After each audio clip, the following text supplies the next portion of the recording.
आगे कुछ फ्यूचरिस्टिक सोच पाते हैं, क्योंकि मुझे लगता है कि they are there with me, तभी मैं आगे बढ़ पाती हूँ उनकी वजह से।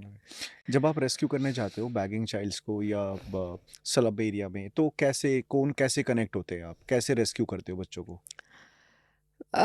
देखो बहुत कोई केस अगर आप डिस्कस करना चाहें। ऐसे बहुत बच्चे होते हैं जो आप देखोगे रैग पिकिंग में हैं। हम्म, पेरेंट्स काम पे चले जाते हैं, बच्चे अपना थैला उठाया और निकल पड़े सुबह, बस उनको उनको पेरेंट्स बोलते हैं भाई तुम अपना खुद देखो क्या खाना पीना है।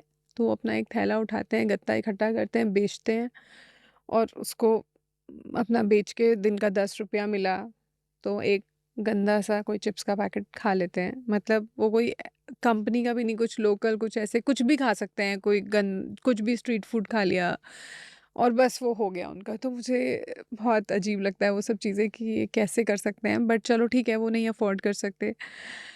तो अब ऐसे बच्चों को हमने सोचा कि इनको भी हम्म, पढ़ाते हैं। हम्म, और ऐसे कुछ बेगिंग के बच्चे थे जिनको रेड लाइट से हम वहाँ तो ल्योर किया, पेरेंट्स को भी लगा चलो ठीक है, शायद पढ़ाएंगे, खाना वाना मिलेगा, भेज देते हैं। बट दूसरे दिन पेरेंट्स आ जाते हैं हमारे पास लड़ने के लिए, मैडम आप इनको क्यों ये सब चीज़ें सिखा रहे हो, ये रोज़ का 100 रुपये कमाते हैं मैडम, और आपने अपने पास लाके इनको बिठा लिया है, अब ये क्या करेंगे, अब ये भीख मांगने को मना कर रहे हैं हमको।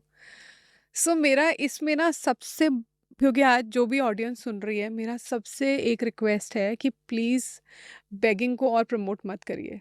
ये सबसे गलत है, हम जैसे लोगों के लिए इतना मुश्किल हो जाता है because we give them begging, इसीलिए इतने रैकेट्स चल रहे हैं। जब आप इनको भीख दोगे ही नहीं, आप इनको पैसा दोगे ही नहीं, तो कोई बच्चों के हाथ काट के उनको रेड लाइट पे नहीं खड़ा करेगा पैसे माँगने के लिए। So it has to come from all of us, we should stop giving money to the kids. मतलब कोई आपको बहुत ही ठीक है, हमको अपने कर्म सुधारने के लिए दान पुण्य करना हम्म। चाहिए, तो और बहुत जगह है वहाँ करो ना, उनको मत दो। आप उससे क्या कर रहे हो, बच्चे को अपाहिज कर रहे हो, और यही जो बच्चे हैं ना, ये हमारी कंट्री के लिए प्रॉब्लम बन जाएंगे। आज जो हमारे कंट्री का रिसोर्स है, मैं हमेशा यही सोचती हूँ, हमारे देश का रिसोर्स है, इसको एक रिसोर्सफुल आप सिटीज़न बनाओ ना। आप अगर आज आप उसे बेगिंग दोगे, जब वो 14-15 साल का हो जाएगा, वो भीख नहीं माँग पाएगा। फिर वो आपकी पॉकेट मारेगा, फिर वो चोरी करेगा, कभी आपका रात को टायर चोरी हो जाएगा, कभी कुछ चोरी होगा, फिर वो बच्चा वो काम करेगा।